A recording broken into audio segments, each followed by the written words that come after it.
Vicki is a bright Sparks, not Adams and Keown but a decent double act. 14 months after David Moyes threatened Vicki Sparks with a slap, she slapped down that old notion that the women folk of football's village must not lead any of the discussions. In much the same way that this World Cup has fleshed out a theory that all Russians aren't chemical weapon-carrying hooligans on performance-enhancing drugs, Sparks proved the complexities of football commentary are not beyond the capabilities of half the population. Of course, to look at Twitter throughout much of Portugal v Morocco would be to assume she had hawked the trophy at cash for gold, or neutered the spirit of Pickles the dog. What actually transpired is that a woman led the commentary of a World Cup match for the first time, anywhere, and, process this, she did it well.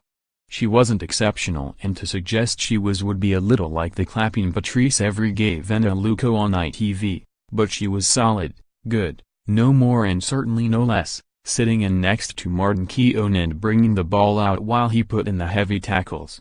On Pepe's late dive, the ex-Arsenal centre-back went with pathetic, the younger teammate opted for a more subtle "oh dear." That was generally her approach, the gentler touch, safe between the margins. In time the natural progression will see Sparks express herself more, not necessarily the full Jonathan Pearce, but more out of the comfort zone, but as for opening performances, it was solid, not a foot wrong. When Cristiano Ronaldo scored, she was quick with a stat that no European had scored more international goals.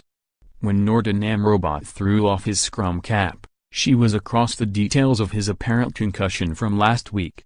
In short, she had done her homework and presented it accurately to the wise old masters of social media, and how that enlightened bunch responded. Dogs are the only living entities that are enjoying the commentary of Vicki Sparks today. Shrieking wench, wrote at Nostrofaz. And at Funkapotamus, all for equal opportunities but you ladies don't half pick your worst. Hillary Clinton, Theresa May and now Vicki Sparks. For his part, John Terry posted a picture of his TV on Instagram, with the caption, "Having to watch this game with no volume." He later claimed he had a technical fault. In any case, while some criticized the shrieks, @Wafkshaw noted how it was incredibly grating how everything she says has the exact same monotone. Sometimes, you cannot win. But it can't be denied this was a victory, just as it was in 2007 when Jackie Oatley became the first woman to commentate on Match of the Day and the days last week when Alex Scott and Luco were pundits for the BBC and ITV. It is likely Sparks will become more prominent, due to the logic that the BBC would not have used her for a game featuring Ronaldo unless they felt she had a talent worth investing in. Quite how much the old boys of the couch embrace that remains to be seen. Listening to a woman commentate on the World Cup feels like a change because it is a change. It is different, and different doesn't mean worse. It's not the familiarity of John Motson or Pearce, if that is your thing, but then again loads of folk loathe them. Indeed, not everyone will be loved like Barry Davis, or talk themselves into the lexicon like Kenneth Wolstenholme, and nor should that be the entry standard. The entry standard is competence at the level.